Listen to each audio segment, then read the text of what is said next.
والصلاة والسلام على أشرف الأنبياء والمرسلين وعلى آله وأصحابه أجمعين. اللهم يا مقلب القلوب ثبت قلوبنا على دينك. اللهم يا مصرف القلوب صرف قلوبنا على طاعتك. اللهم إنا نسألك خير ما في هذا الليل ونعوذ بك من شر ما في هذا الليل ونعوذ بك من البخل ونعوذ بك من الكسل ونعوذ بك من سوء الكبر ونعوذ بك من عذاب القبر ونعوذ بك من عذاب النار. اللهم افتح علينا حكمتك وانشر علينا من خزائن رحمتك يا أرحم الراحمين. وقال رب اشرح لي صدري ويسر لي أمري واحلل عقدة من لساني يفقهوا قولي. وصلى الله على محمد وعلى آله وصحبه وسلم والحمد لله رب العالمين. وبعد، السلام عليكم ورحمة الله وبركاته. وعليكم السلام ورحمة الله وبركاته. الحمد لله ثم الحمد لله ثم الحمد لله.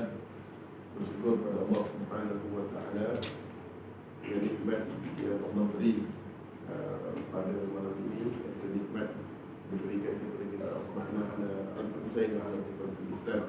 Maka kita masuk ibadah, dan insya-Allah sambung dalam bab Adam, iaitu kisah Nabi Adam ini, yang mana last hari itu kita tentang cerita bahawa Adam ini diciptakan seperti tafakhur, iaitu Adam diciptakan seperti tafakhur. Tafakhur itu maknanya adalah fakhar. Kalau bukan dalam surah Ar-Rahman, dijadikan laqad khalaqnal insana fi kal-fakhar. Dijadikan manusia ini Adam seperti jadinya tembikar.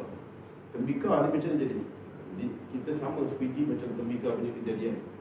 Jadi kenapa antaranya ulama yang kita kupas, cuma ulama sebut sini makna fakhar. Perkataan fakhar itu orang Arab mengambil ke bahawa tembikar ni lambang kekayaan. Lambang. Orang-orang Arab ni dia lambang tembikar. Maknanya apa pun masak kambing dalam tembikar.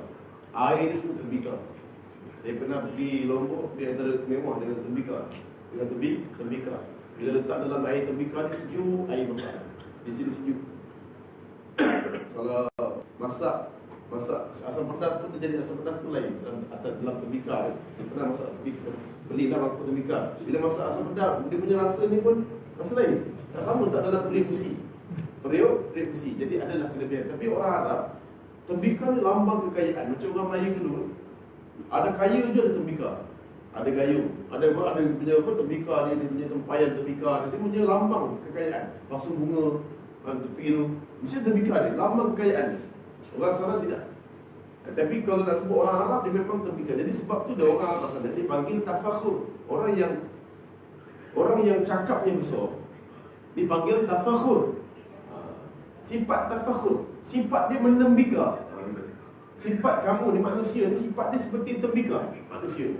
Iaitu bila dia kosong, dia tadi bunyi dia kuat, dia diketuk. Itu orang Arab. Tembikar dia kosong, maka dia akan bunyi bila ketuk dengan kayu, keteng teng teng teng, tempayan kosong.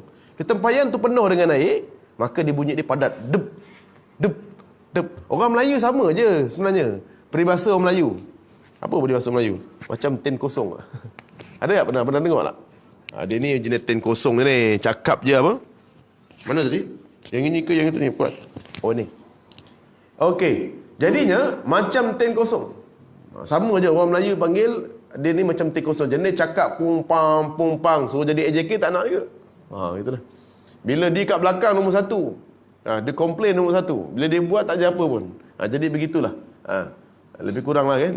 Lebih kurang. Cakap kongkang. Bila jadi pemangkang, kongkang balik. Bila jadi kerjaan tak boleh buat juga. Jadi macam tu juga lebih kurang. Lebih kurang. Sama je semua. Jadinya memang sedap jadi pemangkang ni. Jadi pemangkang ni memang sedap. Cakap je. Depan dia bukan file. Depan dia macam lagi kalau ngeteh dekat kedai Al-Khair. Khair. Ngeteh sambil membangkang. Sedap lah. Sebab depan kau kayak kopi. Orang depan data. Pening lah dia. Data kewangan depan. Orang apa...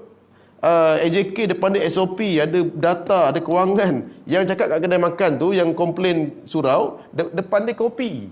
Kopi memanglah boleh. Lepas tu rokok sebatang. Rokok sebatang. Dia boleh cerita macam-macam tu. Cerita emas boleh, ekonomi boleh, cerita fatwa boleh, semua boleh. Tak ada masalah. Sebab depan dia kopi. Depan dia kopi, bukannya data. Jadi senang cakap kan. Senang je cakap. Jadi orang yang tin kosong ni disamakan dengan orang Arab, dia panggil tafakhur. Sebab itulah dikata bahawa manusia ni sifat dia tafakhur. Bila dia kosong, tak ada dalaman dalam badan dia, tak ada penuh dengan amal, ilmu dan iman, maka dia akan jadi macam tafakhur, akan bercakap lebih. Jadi orang yang jenis cakap lebih ni, jadi sebenarnya ilmu dia akan menjadi kosong. Badan dia akan kosong. Jadinya sifat tafakhur ini menembika. Macam contohnya saya kata bahawa hari ini kita dalam keadaan marah. Orang panggil bila marah ni panggil, ya aku menyirap betul lah. Menyirap tu diambil dari perkataan sirap, merah. Jadi sifat dia menyirap. Dia ambil perkataan merah tu, marah tu jadi menyirap. Dia ambil sifat air tu sebagai sirap, sebagai sifat dia. Menyirap. Dia kalau mengeteh lain. Dia lain, mengeteh. Dia ngeteh tau, dia tak boleh ngeteh. Salah tu. Dari segi hukum tajwid dan makhraj salah. Dia bukan ngeteh, dia ngeteh. Ngeteh. Dia baru betul. Orang Jawa betul, dia maksud ngeteh. Ngeteh. Sebab disebut di hari ini tafakhur, orang yang bongkak dan orang yang bercakap hari ini boleh sombong. Sebenarnya orang yang sombong itu sebenarnya dalam jiwa mereka kosong. Kosong. Sebab tu orang yang sombong ni sebenarnya tidak ada apa-apa. Jumpa orang-orang yang benar-benar kaya pun mereka takkan cakap banyak tentang ekonomi pun. Relax, tenang. Orang yang benar-benar ada ilmu pun dia akan tenang, relax. Dan saya kemarin wa'iyyazubillah min zalik, alhamdulillah betul-betul bersyukur pada Allah. Saya ke Pengerang pada hari Sabtu lepas, Jumaat. Jumaat pagi tu pergi Pengerang. Yang tempat rapid tu, tempat timbalan speaker kan. Azrina Osman. Okey, ni kena baru update sikit. Bila pergi situ, bukan jumpa dia lah, jadi bila pergi situ, saya masa pergi tu sampai dekat sebelum di Pungai tu, di Rengit dekat Pungai tu, saya masuk seleko, tiba-tiba depan saya ni ada satu kereta yang kereta Myvi. Tapi Myvi memang bahaya lah buat kereta. Siapa laju je mesti Myvi. Pelik betul tengok. Kan? Dahsyat kan? Kadang-kadang sampai memang saya tengok banyak budak-budak yang mula buat gila-gila, tengok Myvi. Saya tak faham Myvi ni kenapa. Kan? Sebab tu saya kata baru masa tayak tu, dia gini macam mabuk dia dekat depan. Dia dalam tegak. Tapi dia akhirnya selekoh tu, dia nak masuk dekat bahaya tu, dia sampai termakan jalan saya ni, sampai kena divider sebelah sini. Lepas tu dia gini, saya dah tak tahu buat apa dah. Apa nak buat ni? Sebab dia dah gini, dia macam mabuk tau. Lepas tu dia terlanggar divider sini, gam, saya tegak. Saya kata tak boleh nak ngelak ni. Sebab kalau ngelak, nanti dia jadi gini. Dia macam mana boleh tahu? Laju gila dia bawa. Dam kena divider, zap, terus ke sini. Terus ke sini. Jadi macam tepat, terpelanting. Saya nak sebut alhamdulillah hari ini saya selamat selamat. Budak tu memang tak tahu dia dah apa. Saya patah balik, dia memang dah nyawa-nyawa ikan lah. Nyawa ikan, datang ambulan, panggil semua polis. Selamat masa ada bomba datang lalu. Memang terpatak lalu bomba lalu. Nak cabut. Jadi memang sakit teruk lah. Jadi nak sebut hari ini, aku nak sebut apa tadi? Awal tadi. Cerita asal pasal apa? Sebut seperti pergi dia Saru Allah lupa dah. Pergi Pengerang lah apa tu? Apa ceritanya tu? Azrina Osman ni lupa cerita pasal ni. Lupa cerita pasal apa tadi. Aku sebut tafakhur. Sebut apa, tembika. Lepas tu sebut tentang sifat manusia ni, ilmu, amal dan iman. Kalau ada benda dalam jiwa dia, maka bila dia sombong, lepas tu aku cerita menyirap, lepas tu mengeteh, lepas tu lupa dah. Lepas tu lupa, tak apalah, pergi, tak apa. Gitu. Nah, sebut akhirnya bila manusia ni sifat dia tafakhur, sifat dia ni bila bercakap kosong. Bila dia kosong dalam badan dia, maka mulalah percakapan dia takabur dan tafakhur. Jadi itu sifat manusia yang kena tutup, iaitu sifat manusia ni betul lah tadi, sampai dekat tempat kejadian. Ingat balik dia ingat dia manusia biasalah. Kalau buka surah Toha, kita akan tahu kenapa manusia ni lupa. Ada satu Toha ni, nanti satu buka. Kalau buka surah Toha, kita akan tahu kenapa manusia ni lupa. Pertama, Allah gelar manusia ni khalifah. Kedua, Allah gelar Nabi Adam. Kedua, Allah gelar tiga, Allah gelar Adam sebagai insan. Insan. Jadi Ibn Abbas kata kenapa dia gelar insan? Sebab manusia sering terleka dan terlupa. Jadi siapa kasih tak pernah lupa? Kalau dia tak pernah lupa, dia mungkin kambing ke kucing ke kan. Jadi kalau dia penis manusia, dia mesti lupa.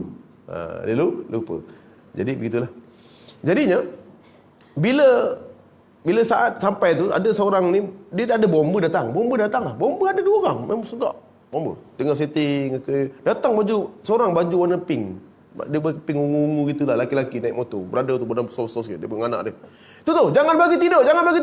Allah, tu orang tu bomba lah. Jangan bang, jangan bagi tidur tu. Itu tu. Cakap dia dengan helmet dia, tapi tak bawah pun turun. Orang lain dah turun. Dia cuma cakap je. Sampailah yang bila datang. Ini bang, bagi dia punya waris datang. Waris dia ni. Naik seorang. Bagi dia jangan pakai. Sampai hospital datang, orang hospital pun kena tegur juga. Aku cakap hebat dia ni. Lepas tu naik motor, naik balik. Aku cakap susah betul. Lepas tu dia punya cerita, dia orang datang. Tadilah ni mamak ni, dia motong tadi. Aku cakap dia motong bila? Kan aku yang saksi. Bukan dia. Ini betul-betul memang tafakhur. Cakap lebih tapi sebenarnya tak ada apa. Orang beginilah yang akan menyebabkan cerita dia jadi. Sebenarnya Ismail Kamus 5 kali mati sebelum dia mati betul. Orang macam ni lah. Ismail Kamus mati 5 kali mati, baru mati betul. Malam tu mati. Baru mati yang pukul 11 betul-betul mati. Yang sebelum tu semua cerita-cerita jadi macam ni lah. Jadi tafakur. Macam mana cakap 10-0. Tak ada ilmu, tak ada isi dalam apa. Saya kalau boleh tak nak cakap saya punya. Kalau sampai ada seorang polis, siapa yang dia punya saksi, baru aku jawab. Kalau tak nanti, kena pergi balai polis. Kalau boleh tak cakap, tak tahulah. Tak tahu cerita apa. Dan kan masalah, kan jadi kat kampung dia, kan jadi lain cerita dia. Saya pula yang motong, dia ngelak. Dah jadi cerita lain. Jadi baik aku tak cakap. Aku saksi. Diam je kan. Jadi biar cakap dia, nampak dia dah terbabas. Senang cerita. Tak payah cakap dia gitu ni. Saya nampak dia terbabas ke tepi. Settle. Simple. Yang lain saya tak ingat. Tak ingat. Kan senang. Yang satu lagi tu cakap, ada dia motong lah apa. Macam mana boleh tahu cerita tu? Sedangkan saya lah saksi kat situ. Jadinya itu dipanggil, ini betul-betul tafakhur ni. Tak ada ilmu, tak ada amal, tak ada dalam badan dia. Tapi bercakap melebihi. Dia bercakap melampaui otak dia. Dia bercakap melampaui otak. Jadi itu antaralah. Tapi saya jarang nak kata orang macam tu lah. Cuma nak tengok dia tu perangai dia begitulah. Kan? Okey. Jadinya sifat tafakhur ini adalah sifat manusia. Suka dipuji. Orang-orang yang kosong dalam jiwa dia ni suka dipuji. Dan hari ini sebelum saya nak masuk yang bab yang baru sebenarnya, kan? Iaitu dalam bab iaitu tabiat manusia ni. Selepas tafakhur ini kita akan pergi kepada iblis mengetahui patung Adam. Patung Adam. Okey, cuma nak sebut hari ini bila kita orang yang rasa bangga dengan diri, takjub. Saya pernah sebut dalam kuliah ni sekali, benar. Iaitu dalam surah Al-Kahfi iaitu disebut dua adik-beradik Ibn Abbas dalam tafsir Al-Munir karangan Profesor Dr. Wahab Az-Zuhairi ketika menafsirkan ayat ke-39 ataupun ayat 32 hingga 44 surah Al-Kahfi. Boleh buka kisah di mana wadrib lahum masalan rajulain. 2 lelaki yang Ibnu Abbas kata adik-beradik. Satu Kitfir, satu namanya Furtus. Adik-beradik lah macam saya dengan kekanda saya Halim Shah. Adik-beradik, 2 orang adik-beradik datang. Dua-dua dia bapak kaya. Itu maksudnya. Bapak dia memang kaya lah. Dan dia pun kaya sebab bapak dia mewarisi harta dia. Dia mewarisi harta bapak dia. Dan dia memang kaya. Yang Furtus ni kaya, Kitfir pun kaya. Cuma yang Furtus ni kaya, dia ada 2 tanah yang besar, ladang, dan kemudian ada sungai mengalir di tengah-tengahnya, dan di tengah-tengahnya adalah ladang yang besar. Dan jadinya bila disebut dalam Quran sebiji-sebiji, dia mula bangga dengan harta dia. Akhirnya harta dia tenggelam dan bankrupt habis. Harta anak isteri dah habis. Kenapa dia mengatakan bahawa aku ni lebih banyak sokongan, dan dia merasakan bahawa harta yang dia ada ni kerana usaha dia. Itu silap dia. Siapa kat sini macam tu? Yang dia rasa bahawa kereta yang dia ada, rumah yang dia ada, semua apa yang dia ada kerana hasil usaha dia. Ini bahaya. Ini kalau ada perangai macam ni sila buang perangai macam ni. Ini perangai iblis. Dalam Al-Quran sebab perangai iblis apa dia? Dia rasa dia hebat. Bila dia tak ada lantik, dia letak jawatan. Dia lari daripada syurga. Maksudnya ginilah perangai. Tak lantik jadi ketua, buat parti baru. Ini perangai iblis. Saya nak cakap apa? Perangai ni perangai juga imam. Pada sekali tadi satu kampung kat tempat saya dulu, imam ni dia tak dilantik menyambung jadi imam. Dia tak nak sembahyang kat masjid tu lagi dah. Sebab dia rasa bahawa dia ni lebih hebat daripada imam yang dilantik baru tu. Ini benda punya perangai ni. 20 tahun dah jadi imam. Tiba-tiba nak saat hujung akhir dia rasa macam takabur, sombong. Nak naik dia punya Takabur dia sebab apa? Dia tak ada lantik jadi imam lagi. Padahal dia lah bagus juga. Cuma dia dah 80. Mungkin bacaan dia tak berapa bagus. Bila orang turunkan jawatan dia, dia rasa bahawa orang dah benci dia. Bukan benci dia. Cuma ada orang yang lebih handsome daripada orang yang lebih layak daripada dia. Jadi ni biasanya orang muda jadi, macam contohnya orang yang dulu-dulu dah berumur, contoh Haji jadi imam. Tiba-tiba AJK dah mesyuarat, kita tukar imam jadi Zulkifli. Kena pula Zulkifli lebih handsome. Mula dia rasa tak nak pergi lagi surau ni. Sebab apa? Aku dah 20 tahun jadi imam, tak ada orang yang pandang jasa aku. Bukan tak pandang, cuma tukar-tukarlah orang. Macam juga iblis yang merasakan bahawa dia lah yang paling hebat. Patutnya dia jadi khalifah, tetapi Allah lantik Adam sebagai khalifah. Dia rasa apa? Istakbara, merasa takabur. Ini perangai iblis. Jadi jangan ada dekat kita. Sebab iblis ni asalnya hebat kan? Begitu juga imam. Asalnya dia orang beriman, tapi sebabkan dia telah dewa-dewakan, dipuji-puji, akhirnya tak dilantik. Biasanya perangai begini orang-orang atas. Orang-orang pencacai macam kita, macam Zul ni, relax je. Dia orang-orang atas yang rasa dia biasa dipuji, tiba hari tu tak dilantik, dia tak gerti buat kerja. Dia anggap bahawa ada jawatan baru boleh buat kerja. Sama juga dengan iblis. Bila dia ada jadi ketua, dia jadi hebat, jadi apa, jadi khalifah, baru dipandang hebat. Bila jadi orang biasa, padahal dia memang hebat. Begitu juga dengan kisah Adam, iaitu abnai Adam bil haqqi iz qarraba qurbana. Ceritakanlah dalam surah Al-Maidah bahawa dua orang anak Adam, Qabil dan Habil, dua-duanya bertakwa. Tapi siapa yang lebih hebat, yang Adam lebih suka? Iaitu Qabil. Tetapi waktu ada satu pertahlian, Allah nak tengok antara Qabil dan Habil, siapakah lebih beriman. Qabil hebat. Nabi Adam sangat sayang dengan Qabil sebab semayang dia lebih hebat, kuat ibadat, semuanya hebat. Tiba-tiba Allah kata, iz qarraba qurbana. Mereka ni kena keluarkan korban. Tapi akhirnya satu diterima, satu tak diterima. Rupa-rupanya korban Habil yang standard relax, itu pula yang diterima Allah iman dia. Yang Qabil tak. Padahal kalau ikutkan, Qabil pun hebat. Cuma yang Allah terima yang lebih baik adalah Habil. Macam juga saya, contoh tengah-tengah mengaji Quran ni, gini-gini ngajar, tiba-tiba ada orang cek bacaan Quran. Bacaan Quran saya nombor 2, bacaan pertama Zul. Jadi saya rasa macam itu, faham tak perasaan tu? Sama dengan saya, itu perasaan iblis. Itu adalah perasaan Qabil. Akhirnya dibunuh dendam dan menyampahnya dia dengan Habil, akhirnya membawa pendendaman yang cukup besar. Sama je kisah dia, iaitu bila dia orang yang sangat hebat, bahaya orang macam ni. Bila dia berada di persada tinggi, tapi bila dia diuji oleh Allah, gugur jawatannya. Nak Qabil, tiba-tiba orang tahu pula dia dengan Habil lebih hebat. Habil, padahal Habil ni orang biasa yang tak dipandang, dia yang dipandang. Akhirnya tapi dia tak dipilih pula. Malah dia rasa bahawa terhina. Padahal tak hina pun. Padahal tak hina. Allah lah yang lebih mengetahui ketakwaan dia. Cuma akhirnya merasa sombong dan bongkak dan menyampah pada orang yang dipilih, iaitu Adam AS. Jadinya orang-orang yang Adam ini kena isi satu perangai namanya tafakhur. Tafakhur kosong tu kena isi dengan satu benda. Sebab tu dalam surah Al-Kahfi ayat 32 hingga 44 itu menceritakan bahawa kafir ni baik, beriman. Dia adik lah macam saya lah kot. Saya baik, tapi abang baik jugalah.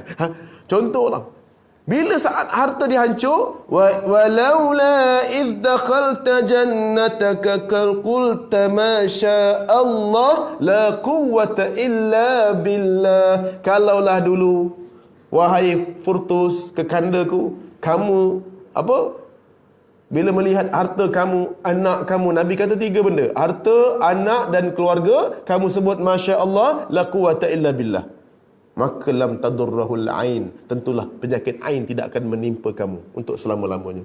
Penyakit ain, dia bukan penyakit ain, pernah dengar penyakit ain tak? Penyakit mata ni. Dan yang kedua, lam yara fihi makruhan, kamu tak akan melihat kebencian pada harta, anak dan isteri kamu dan keluarga kamu. Dan kamu tak akan melihat lam yara fi afatun dunal maut, sampai mati kamu tak akan melihat keburukan pada harta, isteri dan anak. Kama qala, maksudnya kataan masya Allah la quwwata illa billah. Bila kita takjub, Cik Zulkifli handsome hari ni, masya Allah la quwwata illa billah. Ini semua milik Allah, la quwwata illa. Kita tak akan kena ain. Orang tak akan boleh kenakan kita ain. Pujian tu tak akan kenakan ain. Dan tak akan boleh, kita akan melihat anak kamu baguslah, yang zikri tu gini-gini. Anak kamu ni baguslah zikri. Saya suka dengan Cik Zul. Anak dia semua anak yang soleh. Kan? Masya Allah la quwwata illa billah. Kita tak akan melihat keburukan pada anak tu. tak akan melihat kebencian pada anak tu untuklah sampailah dunal maut, sampailah kita mati, tak akan melihat. Au kama qala. Jadinya ayat ni pertama, kalau kita berasa taat, takjub, itu berinteraksi dengan pujian. Yang kedua, hadis daripada rawahul Bukhari, doa ketika mana dipuji. Tadi tu kita berzikir, dipuji, kita angkat zikir, angkat pujian tu kepada Allah. Sebab fala tuzakku anfusakum dalam surah An-Nahl. Dalam surah An-Najmu mengatakan bahawa tidaklah sekali-kali kamu boleh memuji-muji di kalangan kamu. Puji-pujian tidak layak bagi kalangan kamu, tak layak. Pujian hanya untuk siapa? Alhamdulillahi Rabbil Alamin. Segala puji hanya layak bagi Allah. Bukan kita ni orang yang pujian ini dia tak valid untuk kita tau. Tak valid. Kalau tak ngam. Tak valid lah pujian ni. Tapi pujian ngam, valid untuk Allah. Kita ni unvalid, tak boleh. Invalid kan unvalid? Invalid Invalid. Maksudnya invalid, kita tak ngam, tak kena. Tapi kalau Allah kena pujian. Maksudnya pujian bukan benda buruk. Tapi buruk bagi kalau kita dipuji. Sebab kita tak layak dipuji. Saya kata, ya Allah, handsome-nya Cik Zul, walaupun umur dah 52, macam 25 lah. Dengan orang rumah dah macam orang rumah tu akak dia lah. Memang perempuan memanglah nampak tua, tu biasa. Biasa, itu memang kelemahan orang perempuan. Dia memang cepat nampak tua. Nampak tu? Tua. Sebab orang kata 40 tahun ni dia umur yang paling segak tau. Saya dah mula rasa risau. Takut ada orang yang nak meminang. Okay? Tapi tak ada lagi lah. Tak ada lagi. Okay? Jadinya, kalau macam Cik Zul, mesti ramai. Cuma tak cakap dengan bini lah. Tak cakap dengan bini. Biasa cakap dekat waktu rewang je. Waktu rewang. Sama-sama luah perasaan. Waktu rewang kan biasa. Waktu rewang. Tak pernah masa rewang. Waktu rewang tu, saya punya imam dekat masjid Kampung Bagan tu. Imam tu dah macam muka Dr. Zulkifli Al-Bakri tu. Tawaduk je. Rewang lebih kurang je cerita kahwin tu. Tapi kat balik rumah senyap je. Senyap. Dia kalau dah nama rewang, baik lelaki tu macam Zulkifli Al-Bakri ke, tetap juga sama je bila cerita kat rewang. Cerita tu lah. Dia luar perasaan sebenarnya. Luar perasaan. Dia bukan apa pun. Kan? Ustaz Rifki sama je kalau berbual. Itu juga. Dalam bilik kat umrah. Cerita kahwin dua menurut satu. Depan bini aku. Bini aku lah takut. Aduh, aku kan cakap ngumpat tak. Ni realiti lah. Realiti. Sama je lah. Sebab tu lah bila macam tu. Okey. Saya pun okey juga, saya pun luar perasaan ni kan. Rumah pun sama juga. Okey. Jadi bila sebut saat hari ni, apabila disebut tentang zikir ketika dipuji. Ketika dipuji ada 3 doa. Nah, dalam hadis rawahul Bukhari, Imam Bukhari mengatakan bahawa ada sahabat yang mulia, bila dipuji dia akan berdoa benda ni. 3 rangkap doa. Ingat tadi masya-Allah kita angkat pujian tu kepada Allah. Jadi sepatutnya pujian ni ada hukuman bagi kita tau. Kalau kita dipuji berdosa sebenarnya, satu jenayah. Pujian satu jenayah. Kalau buka dalam kitab Imam Tibbun Nabawi, Imam Ibn Qayyim rahimahullah ta'ala, pujian, dia tak kata pujian, disebut serangan. Pujian adalah merupakan serangan dan serangan negatif. Pujian tidak ada yang positif melainkan pada Allah. Sebab tu Rasulullah banyak dibawakan hadis-hadis, Rasulullah berpaling ketika dipuji. Tapi kita tidak. Kita tidak. Nampak lama Cik Zul sekarang nampak makin putih lah sebenarnya PKP ni kan. Dipuji Cik Abang Latif, ya Allah badan makin semangat dia suka. Abang Latif dia suka bila dia puji badan semangat. Badan semangat.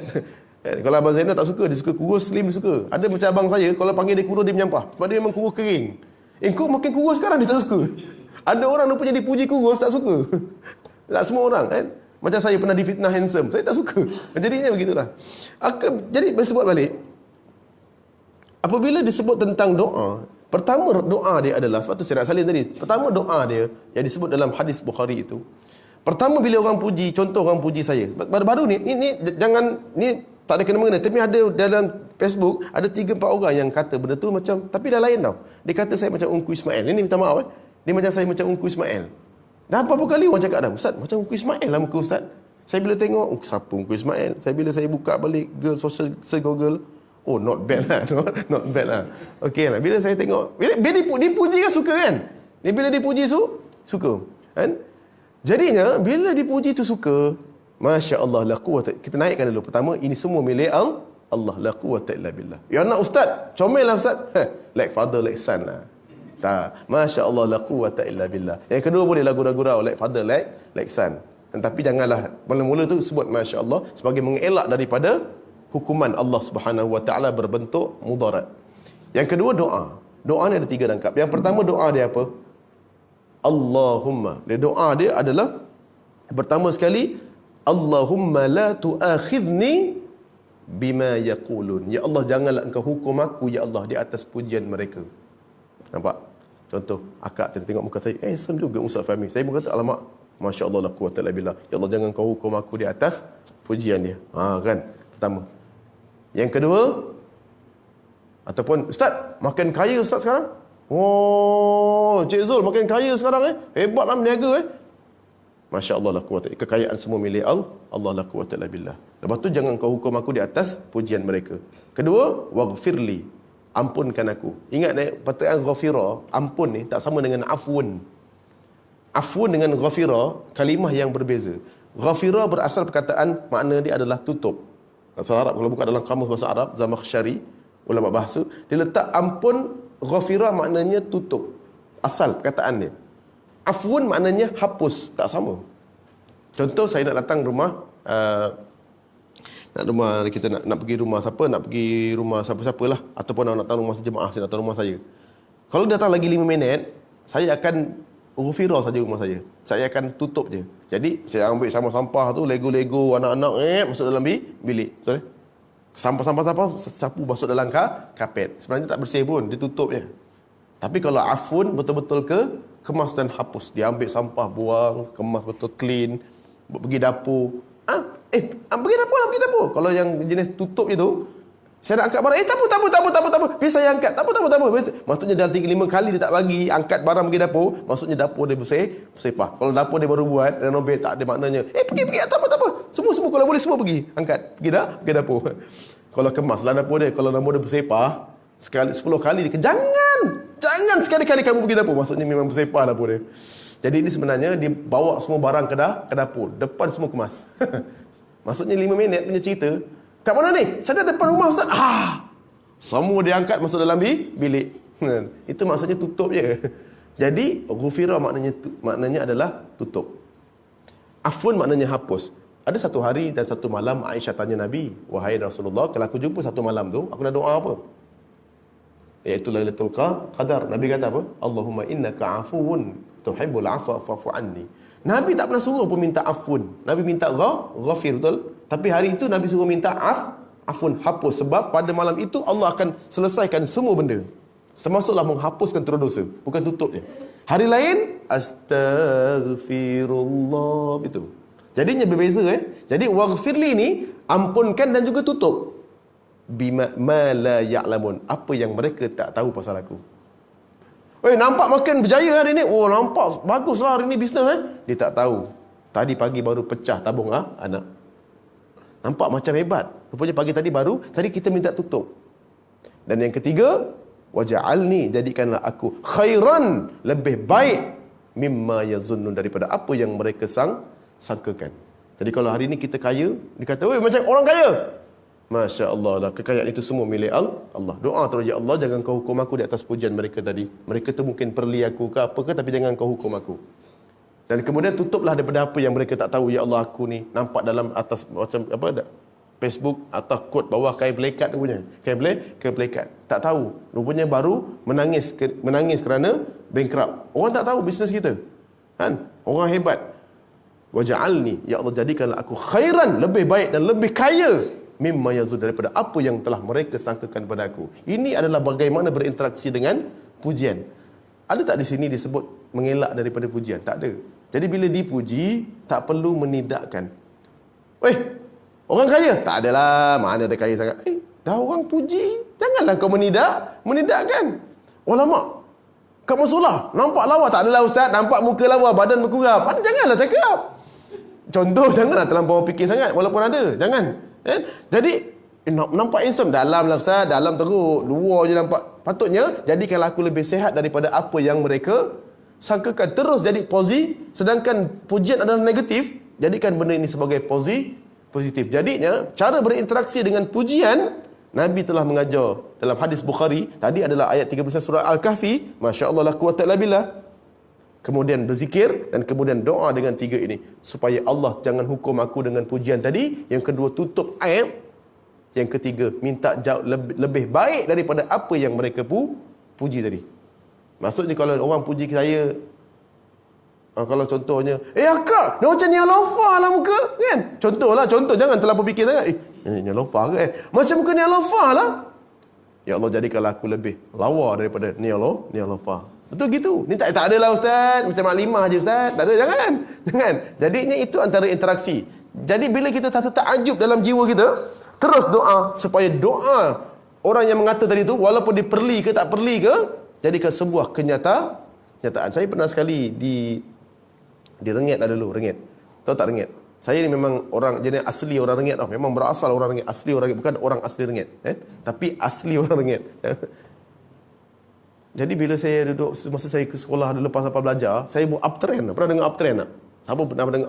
Orang-orang otak pernah dengar uptrend. Tahun 2003, 2004, 2005, 2006 balik Mesir.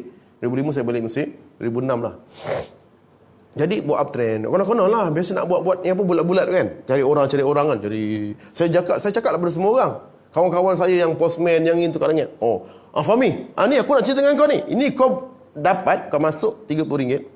Kau beli ni, purchase ni, kau cari 2 orang. Ini ayat biasa lah tu. Kau cari 2 orang. Lepas tu kan, dah siap 10 minit cakap. Dia tanya ke? Ada. Kenapa bulat ni bukan kotak? Biasa member macam tu lah perangai dia. Dia macam monyet sikit perangai dia. Dia tanya bukannya, tanya betul. Lepas tu dah siap, dah settle lah semua. Kadang-kadang dah talk nak sampai 2 minggu, 3 minggu. Datang Rengit dia berjawab pos ke mana-mana pergi keran. Dia kenal. Weh Fahmi, orang kaya. Dia panggil saya orang kaya. Padahal kita kancil. Itu pun bayar bulanan 2 kat 2 apa. Saya bayar sikit, mak bayar sikit. Habis belajar. Kan? Mak pun bayar. Tak apalah, Mi bayarkan sikit. Duit down payment pun separuh-separuh. Mak dengan saya. Jadi masa tu memang Allah. Orang kaya. Dia dipuji ke dia perli sebenarnya tu? Kadang-kadang macam perli pun ada kan. Jadi kita sedih jiwa. Sebenarnya tak perlu. Orang kaya. Masya Allah. Amin ya Allah. Masya Allah. La quwwata illa billah. Ini semua milik Allah. La quwwata illa. Tak ada kekuatan melainkan Allah. Ya Allah, janganlah kau hukum aku di atas tadi tu, serangan tadi tu. Serangan perli ke tak perli ke. Sebab pujian ada 2. Pujian mendengki, pujian yang memuja. Itu yang menyebabkan ain. Yang kedua, kau tutuplah apa yang mereka tak tahu sebenarnya. Ya Allah, tadi kancil nak isi minyak, pakai duit siling kira. Waj'alni khairan, jadikanlah aku ya Allah lebih baik daripada apa yang mereka sangka aku kaya. Tipu ke tak tipu, jadikan sebuah kenyataan malah khairan, lebih baik daripada apa yang dia sangkakan. Kalaulah kita menjumpai orang yang memuji kita jadikan dia sebuah kenyataan. Sebuah kenyataan. Jangan kita menidakkan. Orang kaya? Tak adalah, mana ada kuli sekarang ni. Cantik rumah? Tak adalah, ni pondok buruk je. Kita suka menidakkan. Cantik surau ni? Tak adalah ustaz. Buat ni surau buruk je ustaz. Jangan. Masya Allah. Kalau orang puji, terus naikkan pujian kepada Allah. Jadikanlah masjid ini, surau ini lebih baik daripada apa yang mereka sangkakan. Jangan cuba, tak adalah ustaz, nampak je bagus masjid ni ustaz, tapi dalamnya bergaduh sana sini. Janganlah cerita, tutuplah aib. Aib daripada orang tahu. Jadikanlah apa yang mereka sangka bagus. Saya suka dengan surau ni. Orang dia meriah, padahal di dalam tak tahu. Padahal dengan suami isteri tu, ya Allah, saya suka tengok. Saya tengok sweet je kamu 2 orang ni. Kan? Saya suka tengok anak-anak kamu, anak saya. Taklah ustaz, nampak je macam ni, sebenarnya belakang pun sama. Jangan menidakkan. Sebut tiba, Masya Allah, anak kita, ya Allah, bagus anak kau yang sulung tu. Saya tengok dah masuk UAE. Alhamdulillah. Masya Allah, la quwwata. Padahal anak saya yang contoh anak dia yang sulung tu walaupun masuk UAE, tapi derhaka pada ibu dan bapa, menengking mak bapak. Kita mengalir air mata. Betul? Kerana nampak bagus depan saya kau baik. Rupanya itulah anak yang paling kurang hajar yang kita rasa sedih. Tapi bila orang puji anak kita nak mengalir air mata. Sebab tak seperti apa yang mereka sangkakan. Sebut saja pujian itu sebagai Masya Allah. Kamu tak akan melihat kebencian kepada anak kamu. Tak akan melihat keburukan pada anak kamu. Dan tak akan menimpa ain kepada dia. Dan doa, Ya Allah, jangan kau hukum aku dan hukum anak aku di atas pujian tadi. Dan jangan engkau tutuplah apa yang mereka tak tahu pasal anak aku. Waj'alni khairan, dan jadikanlah anak aku dan aku ini dan keluarga aku lebih baik daripada apa yang mereka sangkakan. Mereka sangkakan anak aku anak yang soleh. Mereka sangka anak aku ni anak yang baik, anak yang berjaya, anak yang ni anak ni tahfiz ni. Amin, Masya Allah, la quwwata illa. Ni apa Quran nak? Masya Allah, la quwwata illa billah. Jangan menidakkan pujian. Jadinya bila kita rasa takjub pada diri kita, orang memuji, malah kita layan dia terus. Dia macam mancing. Jangan kita sentap, betul mancing. Saya ingat lagi mancing ngaji tu. Lepas mancing, mabuk. Mabuk laut. Dah mabuk-mabuk tu, dia ketawa. Wah, alah ustaz, tak payah bina marah. Ustaz pun boleh mabuk juga.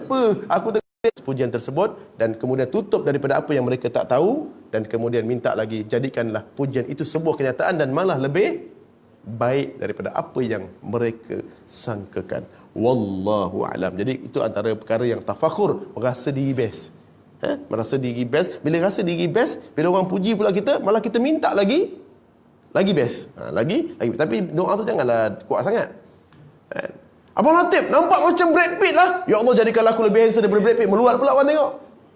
Meluat pula orang kau tengok. Jadinya slow-slow doa sudah lah. Ya Allah, jadikanlah aku lebih handsome dari Brad Pitt. Ya Allah. Jadi gitulah. Jadi kalau orang puji sweet, saya suka dah akad dengan isteri. Masya Allah, la quwwata illa billah. Jadikanlah aku keluarga yang kau kata sweet tadi tu lebih sweet daripada apa yang mereka sangkakan. Boleh faham? Boleh faham? Wallahu a'lam. Ada pertanyaan? Jadi ini ada grup kan? Saya akan masuk dalam grup lah. Masuk dalam grup hadis tadi. Dan juga yang Masya Allah tak payah bercarilah. Ayat 39. Surah Al-Kahfi. Dan doa daripada Rawahul Bukhari nanti saya akan share terus lepas masa makan tadi insyaAllah. Wallahu a'lam. Kalau tak ada apa-apa, jadi insyaAllah selamat menyambut Hari Raya Aidil Adha lah. Al-Kausar, inna a'tainakal kausar. Sesungguhnya Allah telah memberikan nikmat Kausar atau sungai Kausar kepada Nabi. Fasalli li rabbika. Maka solatlah Aidil Adha. Di situ adalah solat Aidil Adha. Wanhar, dan sembelihlah kemudiannya sembelihan korban. Jadi orang-orang yang ulama sebut yang bersama-sama dengan Rasulullah menyembelih korban, dia akan mendapat bersama dengan Rasulullah di Kausar yang airnya lebih sejuk daripada salji. Hadis sahih Muslim. Airnya lebih putih daripada susu. Dan juga kemudiannya airnya lebih lembut daripada krim az-zubdi. Dan kemudian tebingnya itu dan airnya putih itu dicampur dengan mutiara, dan airnya tebingnya itu dihiasi dengan emas. Dan batu-batunya dibuat daripada zabarjad. Batunya dibuat daripada zabarjad yang berwarna hijau. Zabarjad ni apa lagi batu zabarjad yang popular? Kalau buka dalam kitab Ibnu Hajar Al-Asqalani, batu zabarjad apa dia? Iaitu dalam peristiwa Isra wal Mi'raj. Yang paling masyhur Imam Ibnu Hajar Al-Asqalani dan Imam As-Suyuti adalah ketika Nabi keluar daripada Palestin, Baitul Maqdis, dia duduk di Sakhrah batu tu naik tu. Yang sampai yang akhir zaman mengatakan bahawa batu Sakhrah itu tempat malaikat Israfil meniup sangkakala. Jadinya kemudian dia keluar, dia nampak Mi'raj. Mi'raj bukan naik, tapi Mi'raj itu tempat naik. Dan purata ulama-ulama yang paling rajihnya adalah diletakkan Mi'raj itu adalah tangga yang diberbuat daripada zabarjad. Sampai Nabi keluar, Nabi kata aku tak pernah melihat, terpegun Nabi sampai terbeliak mata. Itu Nabi sebut. Sehingga Nabi kata, cantiknya tak pernah aku melihat benda yang lebih cantik daripada Mi'raj. Sebab tangga yang berwarna hijau dibuat daripada batu zabarjad yang mencapai ke arasy Allah. Dan inilah penyebabnya orang-orang yang mati terbeliak matanya. Kalau bukan dalam hadis Sahih Muslim, begitu banyak. Dan Imam Qurtubi sebut, dalam Sahih Muslim, begitu banyak sekali orang-orang sahabat Nabi, antaranya Abu Salam Al-Awqa' mati, mata terbuka. Lalu dikata waktu di Sakaratul Maut mata terbuka kerana apa? Kerana dia telah melihat roh dia keluar. Tapi waktu saat mana mati dia tak tutup mata dia kerana dia telah melihat jinjang Mi'raj. Dia tak melihat syurga, tapi dia melihat jinjang Mi'raj ni, dia tengok bahawa roh dia akan naik ke atas nanti. Roh dia akan pergi ke atas melalui Mi'raj tu. Roh dia kan lepas mati, kan hadis yang masyhur kan, bila mati kan malaikat rahmat akan bawa pergi arasy Allah. Jadi dia dah nampak dulu. Jadi itu yang diterlupa menutup mata. Ini sebahagian daripada hadis Rasulullah sallallahu alaihi wasallam. Jadi Mi'raj diperbuat daripada zabarjad yang berwarna hijau. Dalam bahasa Melayu dipanggil zamrud. Tapi taklah secantik batu zabarjad dalam syurga. Mi'raj jangan samakan dengan batu zamrud yang dekat Malaysia ni, entah tipu ke tidak. Jual sampai mahal rupanya, entah diambil batu akik mana-mana hijau jadi batu zamrud. Tapi zamrud di syurga nanti Sungai Kausar tak sama.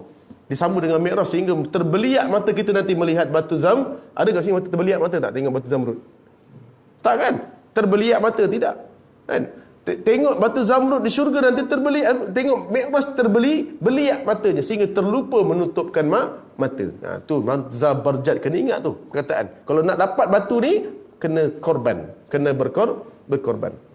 Bila saya tengok di sana Surah Habib tu, ada satu tempat tu, ada satu nama penyanyi Zabarjat. Dia kat situ kata. Dekat Habib, Surah Habib, yang dia punya main gitar dia orang kampung saya. Orang kampung saya terkenal tu kan. Bila kau putihkan menjadi bunga, kan, kiranya cuaca sering gerhana. Ini semua hotel-hotel tahu ni. Hotel-hotel tahu. Yang kau tak tahulah, budak kecil kan. Dia tahu lagi Didi and Friend. Didi and Puan Solah saya ikut tadi. Tahu tu. Masa bercinta dengan apa? Dengan Zulkifli, lagu tu nyanyi. Lagu tu nyanyi. Jadinya itu lagu-lagu rock kapak lah. Siapa tak tahulah kalau Puan Solah tak lah Ustaz. Saya jenis daripada dulu memang baca Quran Ustaz. Baca Quran kau jarang dengar dua lagu ni. Itu memang tak ada lah. Tapi nak sebut bahawa hari ni Zabarjat tu ada dalam kumpulan dah. Nama-nama kumpulan dah namakan Zabarjat. Jadi lama dah. Jadi apa? Lipan. Jadi wallahu alam, jadi hari ini kita sama-sama kita banyakkan berkorban. Moga-moga nak sebut tentang Allah itu tidak kedekut. Allah bagi harta yang banyak dan sungai yang besar berupa sungai Kausar, tapi Nabi juga janganlah kedekut. Nabi juga engkau kenalah korban. Sama juga dengan kita, Allah tak pernah kedekut dengan kita, tapi janganlah kedekut waktu korban. Biasa kita dah buat pengorbanan pada isteri, betul? Jangan belanja isteri makan waktu 10 haji. Buatlah korban. Kalau tak ada duit, jangan belanja isteri. Belanja nasi lemak, telur je. Nasi lemak ayam berhenti dulu. Sebab abang nak simpan, nak buat korban. Biar kita dah korban dah dengan isteri kita, betul? Daripada isteri kita 48 kilo sampai 84 dah bini kau buat. Abang Latif. Daripada dulu 48 je berat badan dia. Sekarang dah 84. Jadi dah kuatlah berkorban. Jadi berkorban pula pada tahun ini kepada Allah Subhanahu wa taala. Jadi wallahu alam. Jadi insya-Allah saya bergurau je walaupun betul. Jadi walaupun betul. Jadi insya-Allah yang baik datang dari Allah Subhanahu wa taala dan yang buruk datangnya juga dari datangnya daripada diri saya sendiri. Masya-Allah la quwwata illa billah. Jadi bila mana kita dipuji, bila mana kita takjub dengan diri kita, berinteraksilah dengan Al-Quran. Masya-Allah la quwwata illa billah, dan berdoalah sebagaimana dalam hadis Bukhari. Penyakit ain ada.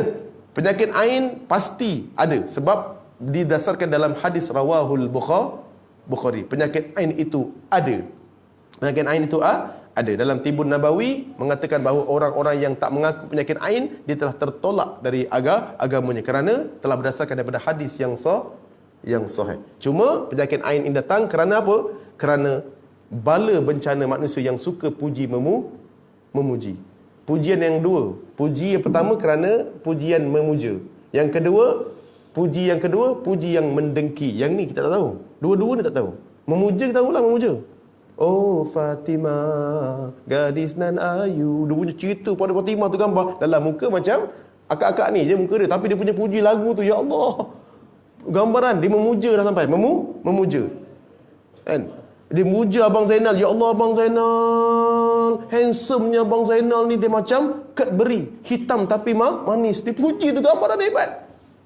Gambaran dia hebat. Tapi nak sebut saat memuja akan mendatangkan ain. Antara penyakit ain datang, dia rasa apa, dia akan menjadi satu apa, antara tanda dia adalah murung dan juga dia apa, hilang seri wajah. Itu pertama, nampak orang yang kena ain ni. Sebab tu bahaya orang yang sering dipuji dan memuji. Jadi moga-moga kita elak daripada sifat yang kedua, iaitu sifat memuji kerana dengki. Dengki juga akan mendatangkan ain. Dengki ni bahaya. Puji dengki ni bahaya. Tiba-tiba jadi imam atau jadi AJK pengerusi. Oh, semenjak jadi pengerusi ni, oh makin hebat nampak gaya nampak smart. Dia bukan puji sebenarnya, dia menyampah. Boleh faham Macam lagi-lagi apa, sarjan kita naik pangkat. Lepas tu orang baru pula naik pangkat. Dia boleh naik pangkat, orang puji, oh makin smart sekarang Oh, dengan bos makin baik. Oh, sekarang makin handsome nampak. Sebenarnya dia bukan puji pun. Dia terbiasa, kita akan nampak. Masya Allah, la quwwata illa billah. Kita tahu dah, ini boleh mendatangkan ain kepada kita. Sebab pujian itu memang betul-betul menyerang. Sebab tu dia kata bahawa ulama menyebut kritik itulah yang positif. kritik. Dakwah, teguran itu positif. Kawan yang positif adalah kawan yang sering menegur, bukan memuji. Sebab tu hari ni saya jarang puji makcik-makcik. Saya panggil makcik, tak panggil akak lah. Kalau panggil akak macam perasan. Ya akak, tontonlah, tolonglah. Panggil makcik terus, senang. Makcik. Panggil makcik terus. Maksudnya biar kawan kita yang sering menegur, itulah yang positif. Isteri yang sering menegur, itulah yang positif. Tapi nak tegur kena ada hikmah. Saya dulu pernah tegur isteri saya. Salah cara rupanya. Saya tengok, rupanya kalau nak serang, nak kritik dia kena puji sikit. Itu cara dia. Rupa-rupanya tak boleh kritik terus. Saya dulu buat kek beruli. Dia buatlah kek beruli tu. Saya cakap, dia dah buat penat-penat kat dapur, lepas tu dia buat. Sedap tak bang? Boleh lah daripada tak ada. Daripada tak ada. Rupanya tak boleh cakap macam tu, kan? Rupanya tak boleh cakap macam, okey lah daripada tak ada, kan? Saya katalah, Ustaz, saya punya bacaan boleh tak? Bacaan saya okey tak Ustaz? Okey, bacaan okey. Ni kalau masuk pertandingan Korea ni boleh menang juara ni. Kalau tak ada orang lain bertanding, kan? Kalau tak ada bertanding ni. Rupanya tak boleh, dia kecil hati. Tak datang lagi minggu depan. Rupanya kena puji juga. Kek beruli ni okey tau? Okey, rasanya sedap. Sedap betul rasanya, memang rasa macam sama. Cuma dia punya coklat tu lembek sikit, kenapa itulah bang, coklat tu sebab dia masuk tadi waktu tengah panas. Sebenarnya memang tak sedap pun, tapi kita cakap lah macam tu. Kena pandai lah suami kritik. Kena pandai kritik. Jadi boleh faham kena puji sikit. Kena puji sikit walaupun macam tak betul sangat. Tapi sebab kritik tu kita mesti ada hikmah. Ada hikmah supaya tak patah lah, tak patah. Jadi wallahu alam. Jadi moga-moga kita berinteraksi dengan pujian dengan cara yang betul. Jangan menidakkan pujian. Anak kau kerja bagus, alah kuli je Ustaz. Jangan benda yang meremehkan. Jangan menidakkan pujian. Malah kita kena berdoa, jadikan pujian itu sebuah kenyataan. Dan juga bukan kenyataan, malah khairan lebih. Jadi sila puji saya. Sila puji saya akan sebut masya-Allah la quwwata illa billah. Ada satu lagi, saya terlupa satu lagi ni, iaitu Nabi mengherdik orang sahabat-sahabat yang suka memuji. Sahal dalam hadis Malik, kan? Imam Malik mengatakan bahawa Sahal ni dipuji. Lalu Amir ni memuji dia. Lalu Nabi mengherdik Amir. Dipuji dengan mengajarkan bahawa kulit Sahal ni seperti bayi dan gadis yang mulus. Jadi Nabi tak suka. Kenapa kamu memuji begitu sekali? Adakah kamu nak membunuh orang-orang yang dipuji? Jadi Nabi pun menyebut. Ini hadis ini pernah sebut dalam fatwa bekas mufti wilayah Al-Bakri tentang penyakit ain. Ini apa ni? Lalu dia kata, kenapa tak kamu menyebut Allah tiga perkataan. Allahumma barik alaih. Boleh faham tak? Gantikan pujian anda dengan tiga perkataan ini. Allahumma barik alaih. Dalam hadis yang lain disebut barakallahu alaik ataupun barakallahu fik. Barakallahu fik. Ataupun kalau orang yang dalam keadaan dalam hadis yang sahih, ketika mana tengok orang bahagia hidup, sweet macam Zulkifli dengan masalah sweet je. Jadi saya pun akan cakap doa yang Nabi ajar bagi orang nampak pasangan mempelai walaupun dia mempelai lama. Tak ada. Ulama kata mempelai baru ke mempelai lama boleh doakan yang sama.